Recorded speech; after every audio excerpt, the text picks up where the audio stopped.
ว่าใครผ่านไปผ่านมาแบบรู้ว่าตั้งใจมาเลยก็ได้สวยมากค่ะไปถ่ายรูปกับน้องสุดๆหนูถ่ายแล้วสวยมากสวยจริงแบบนี้เราถือว่ามันแบบเป็นยังไงบ้างเห็นแล้วแบบมันเขาเรียกว่ามันใหญ่โตแล้วก็แบบตะการตาใช่คำนี้ใช่ค่ะเชิญชวนหน่อยก็ฝากทุกคนนะคะใครสนใจก็มาได้เลยที่สนามหลวงค่ะจัดวันนี้จนถึงวันที่15 พฤษภาคมเลยมากันเยอะๆนะคะสวยมากไม่ว่าจะเป็นตอนกลางวันหรือตอนกลางคืนก็สวยเนาะใช่แน่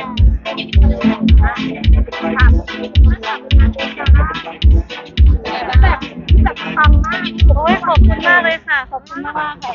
ก็ดีใจค่ะแล้วก็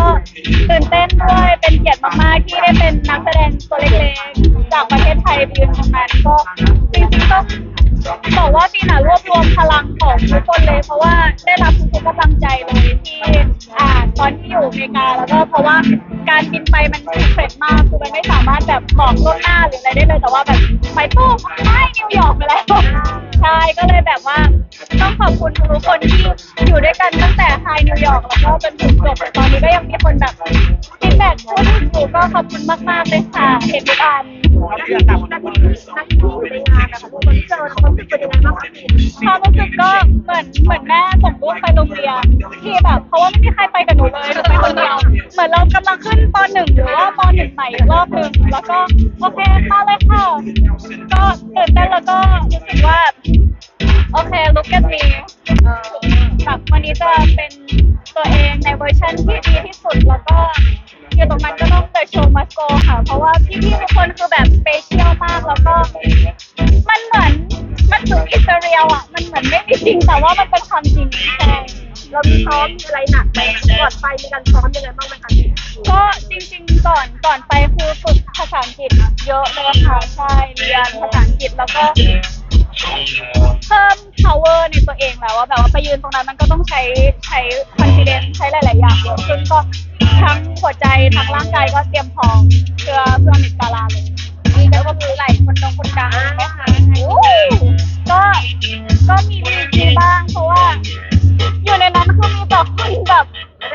ระดับโลกซุปเปอร์สตาร์แล้วก็มันไม่สามารถใช้โทรศัพท์ได้จริงๆก็ต้องก็ท็อปที่แบบเบาจริงๆแล้วใช้ภาษาอังกฤษเยอะมีแต่เนทีฟด้วยระดับโลกซุปตาร์กันหมดเลยใครบ้างที่เราเห็นแล้วว้าวแบบทุกเดือนเป็นคือเรา FC everyone ที่หนูนั่งอยู่ในฟีดแล้วแบบmy god แบบทุกคนคือมีความเป็นไอคอนิกของตัวเองทุกคนเลยใช่แต่ว่าแบบอยู่ในนั้นก็มีเดินไปทำวีซ่าใช่เพราะว่าตอนนั้นเหงาค่ะไม่รู้จะเคลียร์ใครเพราะว่าไปถึงฟีดคนแรกเลยก็เลยแบบเดินไปทำวีซ่าก็แบบชนวีซ่าว่าพี่สวยมากเลยใช่พี่วีซ่าก็แบบอ๋อคนไทยเหรอคะใช่แล้วคุยอะไรกันเยอะไหมคะก็เซฮายพี่วีซ่าแล้วก็บอกว่าพี่สวยมากเลยค่ะแล้วก็แบบไม่กลัวแล้วนะคะที่ได้เจอใช่เราประทับใจเลยค่ะ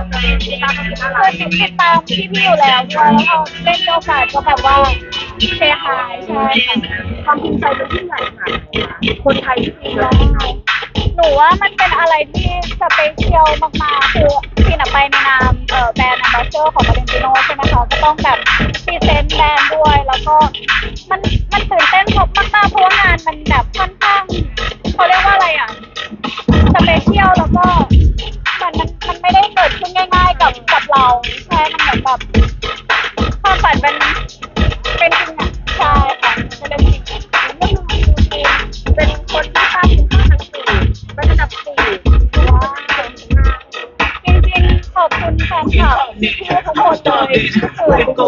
ที่ฉบับเราเหมือนแบบว่าร่วมแรงร่วมใจแล้วก็ไปด้วยกันใช่ก็ต้องให้เครดิตทุกคนเลยค่ะที่อยู่ในการเดินทางครั้งนี้ของมากๆไม่ว่าเป็นการไปก็ทำให้แบบไม่ได้อ่ะไม่กล้าเสียงให้ใครเยอะมากขอบคุณค่ะขอบคุณมากๆยินดีมากค่ะแต่บอกว่าถ้าสวยจริงจะรอดก็ไม่พวกเราทุกคนแค่ว่าไงไม่รู้ก็ตามที่เห็นเลยก็พกความแบบคอนฟิเดนซ์มั่นใจเลิฟเซลเลยตอนนั้นแบบว่า